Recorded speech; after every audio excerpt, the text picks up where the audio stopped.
নমস্কাৰ আজি মই কেইটামান অতি প্ৰয়োজনীয় সানমিহলি প্ৰশ্ন উত্তৰ লৈ আহিছোঁ ভিডিঅ'টোৰ জৰিয়তে ভিডিঅ'টো শেষলৈকে চাওক আৰু অতি প্ৰয়োজনীয় জ্ঞান আৰু তথ্য আহৰণ কৰক এই সকলোবোৰ প্ৰশ্ন অতিকৈ প্ৰয়োজনীয় প্ৰায়বোৰ ইণ্টাৰভিউত এনেধৰণৰ প্ৰশ্ন সোধে নিজে কেইটা প্ৰশ্নৰ উত্তৰ সমাধান কৰিব পাৰিছে কমেণ্ট কৰি জনাব আৰু চেনেলটোত যদি নতুনকৈ আহিছে অনুগ্ৰহ কৰি ছাবস্ক্ৰাইব কৰি ল'ব ভৱিষ্যতে এনেধৰণৰ জেনেৰেল নলেজৰ ভিডিঅ' পাই থাকিব আহকচোন ভিডিঅ'টো আৰম্ভ কৰোঁ আজিৰ প্ৰথম প্ৰশ্নটো হ'ল ৰক্তচাপ জোখা যন্ত্ৰবিধৰ নাম কি উত্তৰ হ'ল স্ফিগমোমেনোমিটাৰ প্ৰশ্ন নং 2 খৰ খজুৱতি আদি ছালৰ ৰোগসমূহৰ প্ৰধান কাৰণ কি উত্তৰ হ'ল ভেঁকুৰ 3 নং প্ৰশ্ন হিউৱেন চাঙৰ কামৰূপৰ বিষয়ে লিখা টোকাটোৰ নাম কি আছিল উত্তৰ হ'ল CUK প্ৰশ্ন নং 4 মানৱ শৰীৰৰ সকলোতকৈ চুটি হাড় ক'ত পোৱা যায় উত্তৰ হ'ল কাণত 5 নং প্ৰশ্ন ভাৰতৰ কোন ৰাজ্যত সকলোতকৈ বেছি মন্দিৰ আছে উত্তৰ হ'ল তামিলনাডু প্ৰশ্ন নং 6 এটা মহৰ আয়ুস কিমান উত্তৰ হ'ল প্ৰায় 14 দিনৰ পৰা 56 দিন প্ৰশ্ন নং 7 এগৰাকী মহিলাই গোটেই জীৱনকালত কিমান সন্তান জন্ম কৰিব পাৰে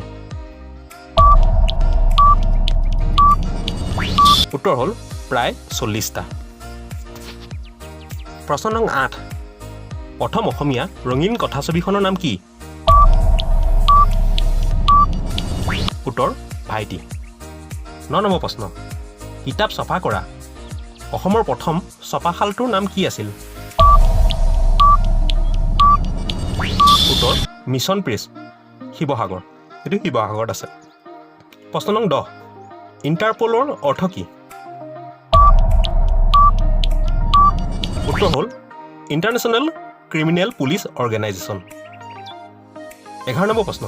গৰুৰ পাকস্থলী কেইটা উত্তৰ হ'ল 4টা প্ৰশ্ন নং 12 বন্যপ্ৰাণী সংৰক্ষণ আইন কেতিয়া বলবৎ হৈছিল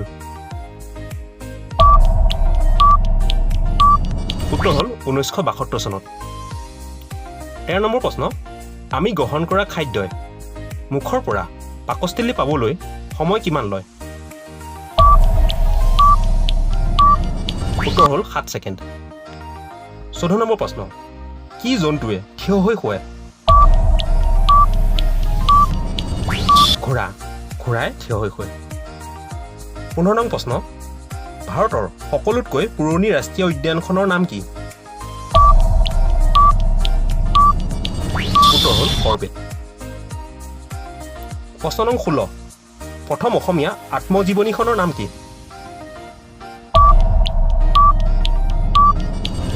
উত্তৰ হ'ল লক্ষ্মীনাথ বেজবৰুৱাৰ মোৰ জীৱন সোঁৱৰণ এইখনেই হ'ল প্ৰথম অসমীয়া আত্মজীৱনী প্ৰশ্ন নং 17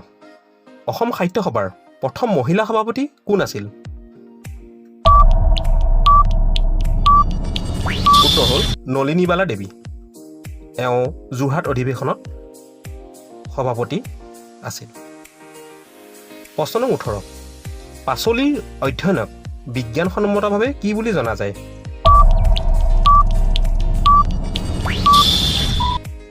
উত্তৰ হ'ল হৰ্টিকালচাৰ প্ৰশ্ন নং 19 কি প্ৰাণীৰ ঘাম নাকেৰে ওলায়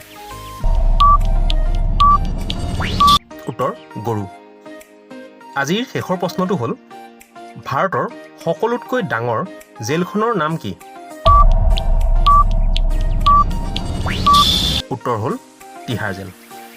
এইকেইটাই আছিল আজি অতি প্ৰয়োজনীয় কেইটামান প্ৰশ্ন উত্তৰ ভিডিঅ'টো চাই ভাল লাগিলে অনুগ্ৰহ কৰি লাইক কৰিব আৰু ভিডিঅ'টো শ্বেয়াৰ কৰিব যাতে বেলেগো সকলো উপকৃত হয় আৰু চেনেলটো ছাবস্ক্ৰাইব কৰি দিব ধন্যবাদ